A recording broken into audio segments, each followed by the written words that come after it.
Hello everyone. We have with us today Dipinder Kapoor. He's director of CSE's water program. Thank you so much for joining us today, sir. So, as we are all set to mark World Water Day on March 22nd, what do you think are the key issues and concerns that the world faces that we need to take note of when we are talking about water and our management of it, especially considering this year's theme being accelerating change? Actually, the World Water Day reminds us about the larger challenges of water for all purposes agriculture, industry, drinking water. But the challenges are quite differently experienced in India or the global south, as we call it at CSE, and the global north countries. So, the challenges in terms of what the world overall faces is the issue of availability and quality. I would say quality and availability is an issue everywhere, but in the global north, in Europe, and in developed countries, the quality issue is more important for them. And only recently, in the last couple of years, since the impact of climate change has resulted in drier summers and even drier winters, availability there is now becoming an issue. But for us, we were always in a state of over dependence on our water for agriculture as well as for our growing cities and urban areas. So, this issue of availability, quality is compounded in the Indian context or in the global south context with the issue of inequity in access. So, access, justice, these are the important issues which we face, whether it is for agriculture, whether it is for industry or for human needs. For us, the issue is not just availability and quality, but it is also the issue of justice, equity, which we face.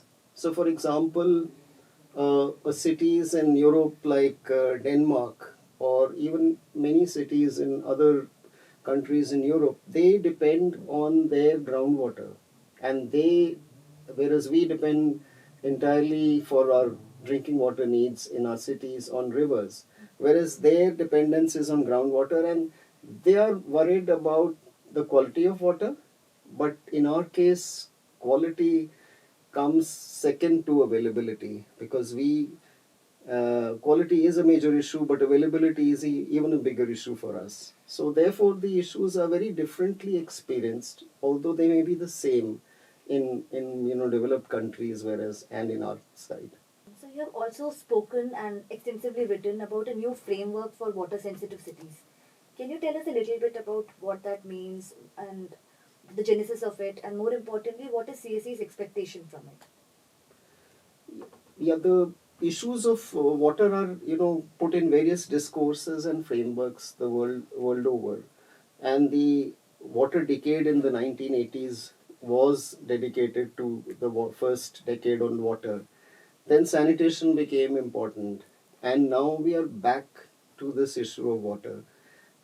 Why I'm saying we are back is because it's not that sanitation is not important, but the fact that water and wastewater are linked. So when we are talking of water sensitive cities, this framework has essentially emerged from Monash University in Australia. And again, in their context, where they were saying that we must make use of drainage water, storm water drainage. So it emerged from this issue of how to manage their stormwater drainage better, to recharge the groundwater, to make the cities beautiful.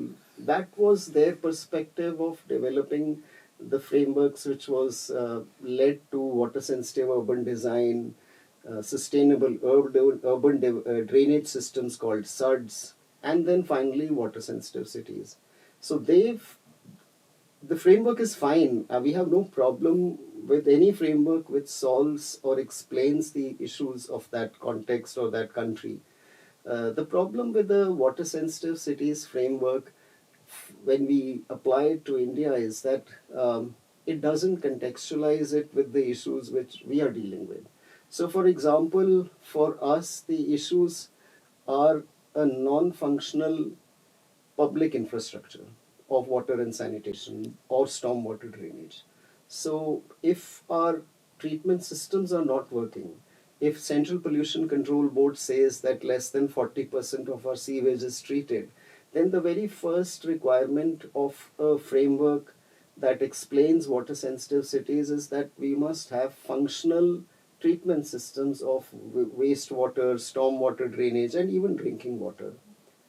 Then the second requirement which we need is the fact that we need functional and inclusive systems to serve the informal settlements, which again is a problem which India or global south cities, whether it is Dhaka, Kathmandu, or Karachi, all our cities are in a situation where informality is the major form of urbanization, and the cities don't are unequally divided, and people don't have access to even basic services, not just water sanitation, but transport or mobility.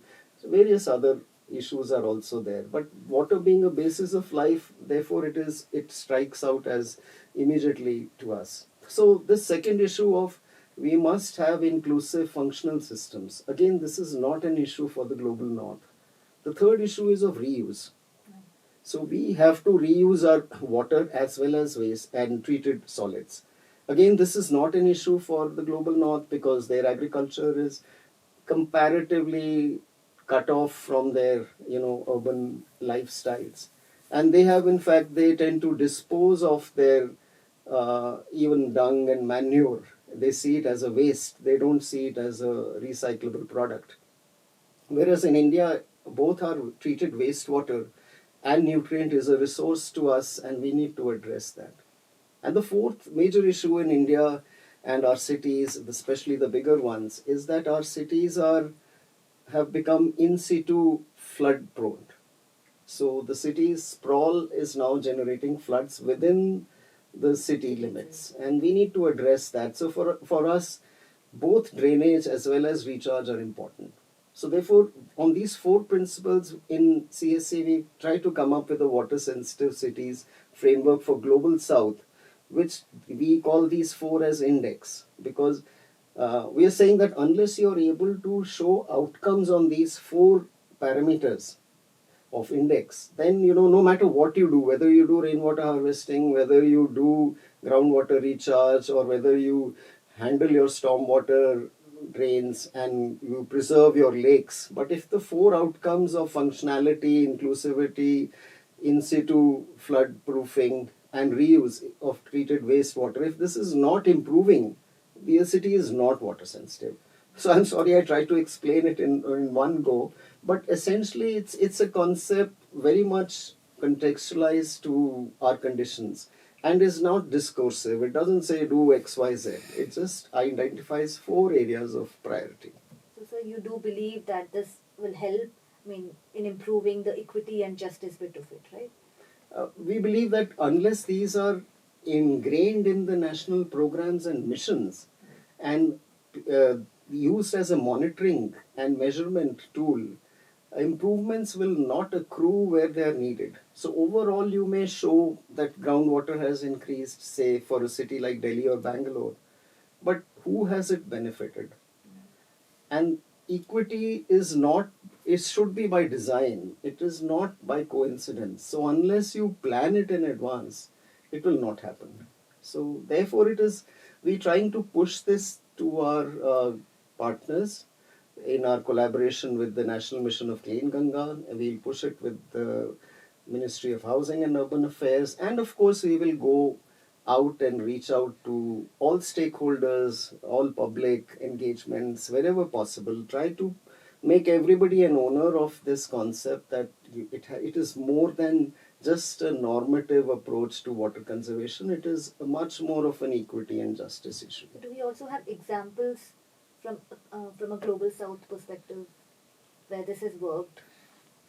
You see, Kanya, the issue is that a framework is to be applied on the ground. Right. So we are saying, of course, it is being applied in some places. For example, in Bangalore, where a lot of work has been done on lakes and water bodies recharge, they are trying to ensure that the benefits of this improved systems are reflected in two ways. Either the benefits of recharge are being harvested by the low income households, or if it is improving the city's water systems, reducing their bills of importing water from Kaveri 100 kilometers away, then who benefits from the savings of this water? So obviously it is not happening, therefore we are trying to bring Right, this bring it. framework. But the idea is that these have to be, these can be taken up in different contexts. But somewhere you need to focus on the outcomes and deliver them, Right. whether through, and not just through technology, but through governance mechanisms. Right. Sir, any last words before we close today's session? I think the biggest challenge, I would say, um, in conceptualizing anything today is to get away from a techno-managerial approach, which tends to dominate the water sector. And we feel that if we do this and we scale up, it'll solve the problem. That is not happening.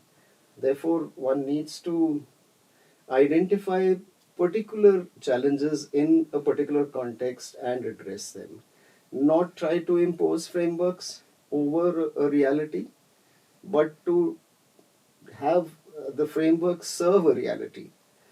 So, just last point I wanted to make was, so if you have a big informal settlement, then you need to identify what kind of infrastructure interventions will work there, rather than saying these are a set of interventions, let's try them out. So I think it's a very challenging, but I'm very sure with the younger generation of students or professionals who are coming up, I think this is something which is will be very challenging and a new area of engagement. So rather than just looking at planning as something which is a given thing, people will come out to more detailed micro level planning in settlements, in interventions, and that is bound to make things better. Okay. Thank you so much, sir, Thank once you. again.